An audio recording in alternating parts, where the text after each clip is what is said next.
Konnichiwa, and welcome to the Samurai Way, the podcast where we dive into the wisdom of the samurai, the art of Japanese living, and the philosophies that help us live with purpose and perseverance.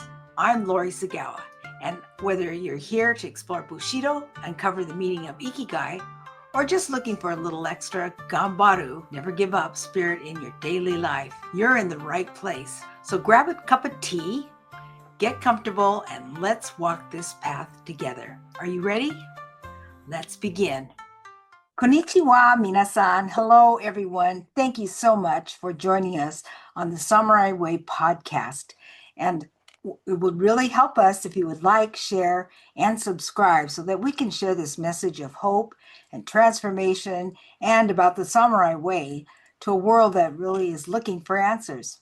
So today we have a special guest with us, Jared Bendifallah, and he's a peer support group facilitator, Ending the Silence, presenter, and speaker for the National Alliance on Mental Illness Westside Los Angeles, NAMI WLA.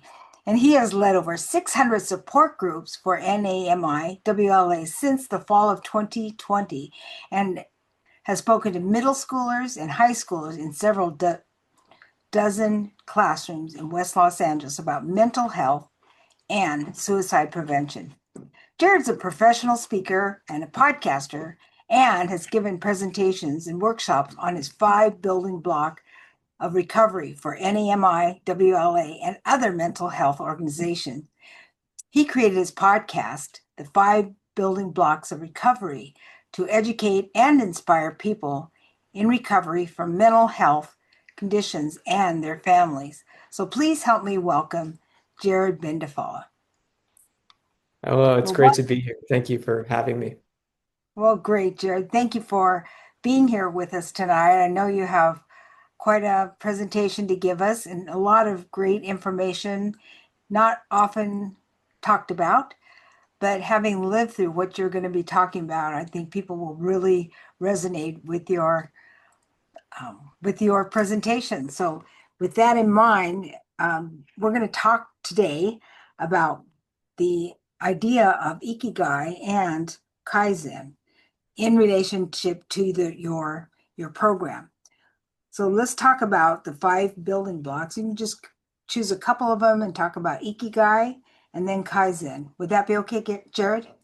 Yes, absolutely. Absolutely. Does it matter which one we start with? No, you can start with whatever one you want. Okay. Okay. Well, why don't I start with Kaizen, which is, and confirm me if I got this right. When we think of Kaizen, it's continuous improvement, right? Perfect. Mm-hmm. In different contexts, different settings, but it's continuous improvement. And sometimes the reason that this one is very important to me and my 5 building blocks is because my 3rd building block of recovery is about trusting the process of recovery. And the process of recovery has so many ups and so many downs and so many detours and so many other things that happen. And sometimes it can be so easy to fall into that existential despair of I'm not getting better, I'm not getting better, I'm not getting better. Why aren't I getting better?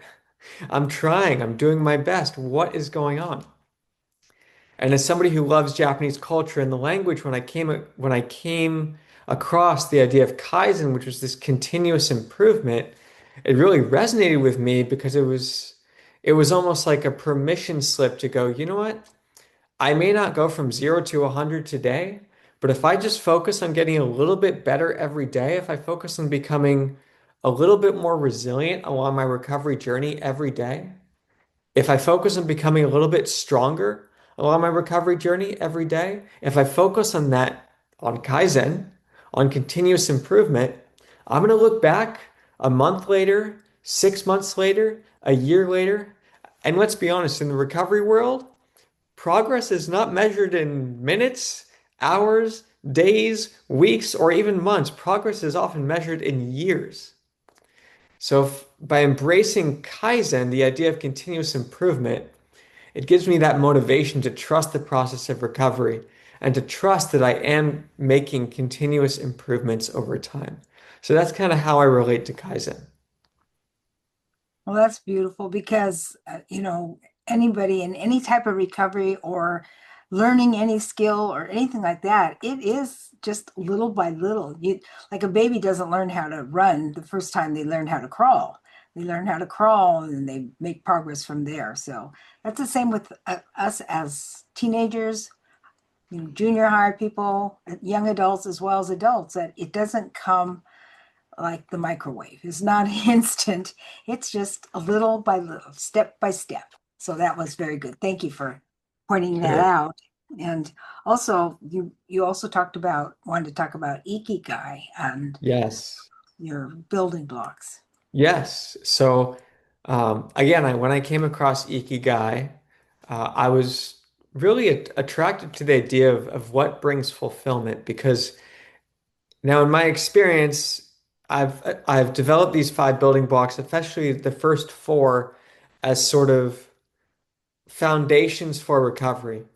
And what I mean by this, for example, is for people in recovery from a mental health condition, sometimes what's most important in the beginning and where a lot of people lack is what I like to call basic stability, which means do they have support? Um, do, do they have safe housing for themselves? Do they have clinical support? Do they have non-clinical support? Do they have structure?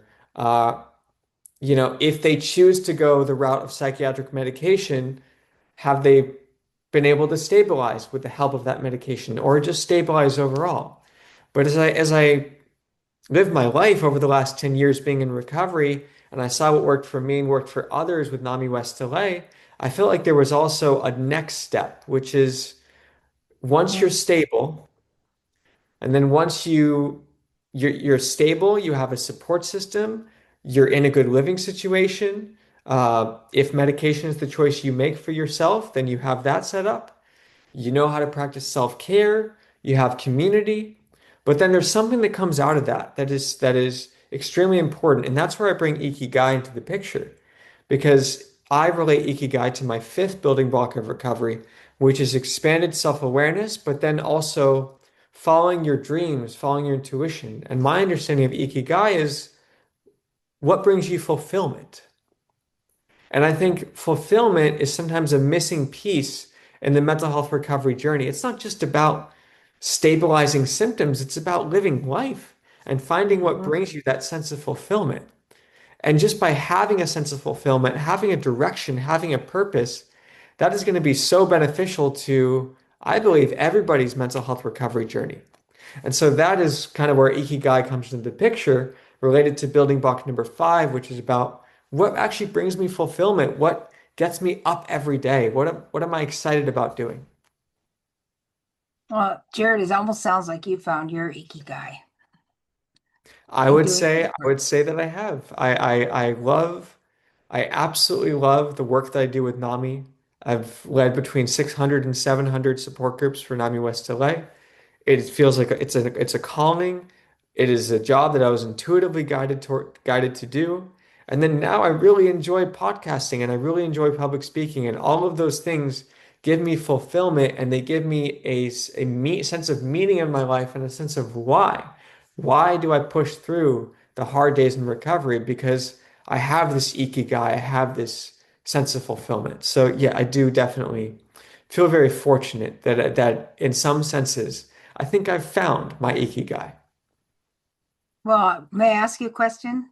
Of Prior course. to finding this, what was your life like when you were I'll searching? I'll give you the best example that I can give, which Okay. is I graduated from college with a major that I didn't want anything to do with. But my official degree, I think it was physiology and neuroscience, but I like to say it's basically biology. And most people with a biology degree, right? They go down one of two paths. They either go to medical school to become some type of doctor, or they go into scientific research. Unfortunately, I realized that I didn't want to do either of those things. So I actually had been studying Japanese. I went to Japan. I thought maybe I'll teach English. That didn't work out either. My mental health got really bad, and I came home.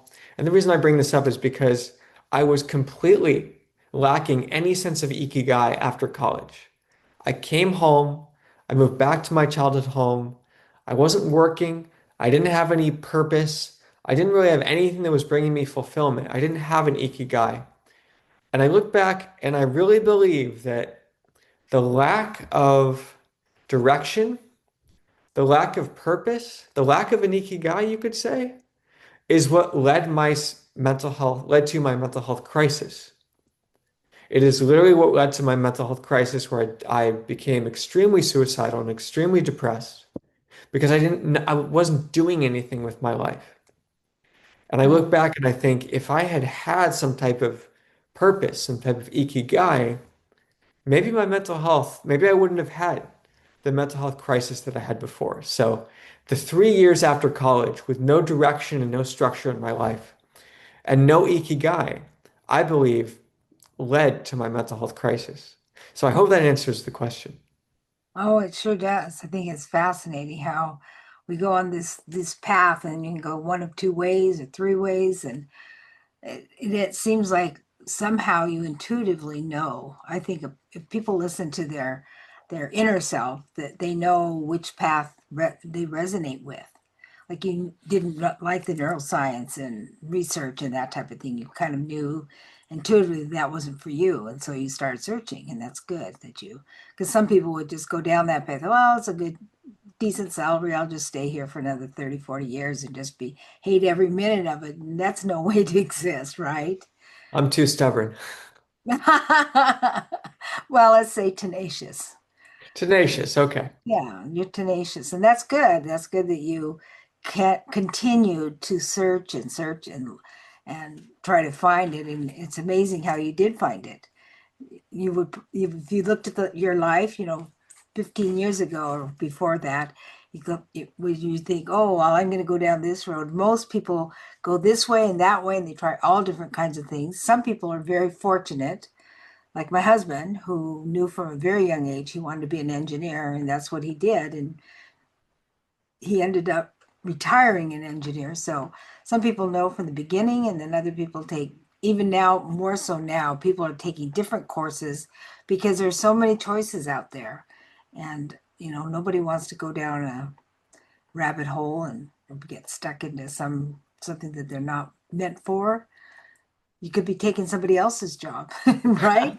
Someone else could be, it could be for somebody else. And Give it to I somebody just, else whose Ikigai is medicine or research. yes. For instance, I grew up as a farmer's daughter, and I knew I did not want to work on a farm and get wet and dirty for the rest of my life. My brother's still doing it, but it's like my other sisters liked it. They loved changing irrigation, getting wet and dirty, and slopping around in the mud. But I didn't. That wasn't for me. But I found my way, but it wasn't through farming. Like my dad did it for 60 years, and he died farming. Absolutely. That was his ikigai. So can you tell me a little bit about how you do? It's kind of fascinating me that you've worked with so many students. How do you work with students? Like, is there a certain size group? Do you mean the when I talked about middle school and high scores? Yes, yes. So that's NAMI National. For those who don't Hmm. know, NAMI is the National Alliance on Mental Illness. It's probably the nation's largest grassroots mental health organization. I believe, I don't have the exact numbers, but there's probably hundreds of affiliates throughout the country. And so one of NAMI's main programs is called Ending the Silence. Mm. So, based on the title, you can kind of guess we're trying to end the silence around mental health and mental health conversations. And so, when I have gone into classrooms previously, we give a presentation, and it's all about educating the kids, the students. Typically, I've talked to I've talked to teenage students anywhere from sixth grade to 12th grade. And it's really about letting them know it's this is what mental health is. This is mental health. These are mental health conditions. If you if you're feeling a certain way, please reach out for help. It's okay to have conversations about these things. And so it's really about just destigmatizing mental Yes. health and mental health conditions. And it's very important because we all know that the teenage years are tough. People are stepping into their own identities for the first time. Uh, let's just say that the social lives of teenagers can be very complicated. And a lot of people go through a lot of tough experiences, even from a young age. And so, in giving these presentations, it was always about me coming in and saying, you know what? My name is Jared Bendifallah, and when I was in middle school and high school, I don't remember ever seeing a presentation like this. But I want you to know that if you're struggling, please reach out for help. Please reach out for support. Please talk about it. Please tell a friend. Please tell the school counselor. Please tell your mom or dad and get the help and the support you need. And so it's really just about breaking the stigma and ending the silence and giving these kids almost the permission slip to be able to ask for Mhm. help if they need it, but also to be able to help a friend if Mhm. they see a friend of theirs that is struggling. And I just think because so many youth in this country, whether it's middle school, high school, college, or even the first couple years after college, are going through so many mental health struggles. And that's really why I've done that type of speaking with the students. Hmm.